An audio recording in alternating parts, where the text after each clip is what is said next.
You ever find yourself just scrolling and scrolling long after you meant to stop? Yeah, that's not an accident. There's actually a hidden war being fought for your attention every single day, and you're right in the middle of it. So let's pull back the curtain and see what's really going on.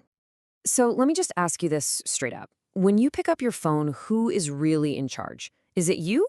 Or is it the apps that are basically designed to keep you glued to the screen? It's a really important question because the answer kind of shapes how we live our lives. And this is why we're calling it a war. Look at that number, $700 billion. That's how big the global digital ad industry is expected to be by 2025.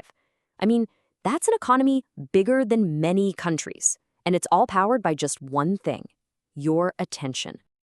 And that massive number brings us to the main idea for today, the attention economy. Think of it as the battlefield where this whole multi-billion-dollar fight is happening. And yep, we're all on the front lines, whether we realize it or not. So what is it exactly? Well, here's the simplest way to put it. In the attention economy, if you're not paying for the product, you are the product. Your eyeballs, your focus, your time, that's the commodity that gets bundled up and sold to the highest bidder. And just look at the growth here. This isn't some slow, steady climb. We're talking about a rocket ship. It's projected to blast past $700 billion really, really soon. And all that money is exactly why the tactics to keep us watching have gotten so intense.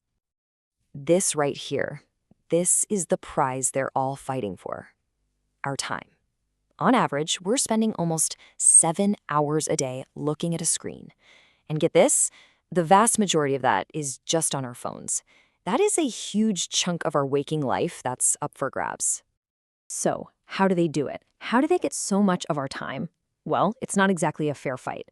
They're using some pretty sophisticated psychological tricks to make it almost impossible to look away. Let's get into the mind games they're playing.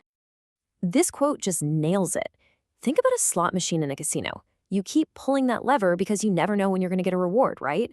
Well, your phone is engineered to work the exact same way every time you pull down to refresh. And here are the specific tools they use. That little ding of a notification, that's a variable reward. It gives your brain a little hit of dopamine, the feel-good chemical, and it keeps you coming back for more. Infinite scroll and autoplay get rid of any natural stopping point, so it's just easier to keep going. And then they tap right into our basic human psychology, our fear of missing out, or FOMO, and our need for social proof. It's a powerful combination. Okay, but all this time we're spending online comes with a price, a really steep one. These hooks aren't just taking up our time, they're actually changing how we think and how we focus. So what's the real cost of all these clicks? This slide is, well, it's just staggering. Back in the year 2000, our average attention span was about 12 seconds. By 2015, it had dropped to 8. That is officially less than the attention span of a goldfish.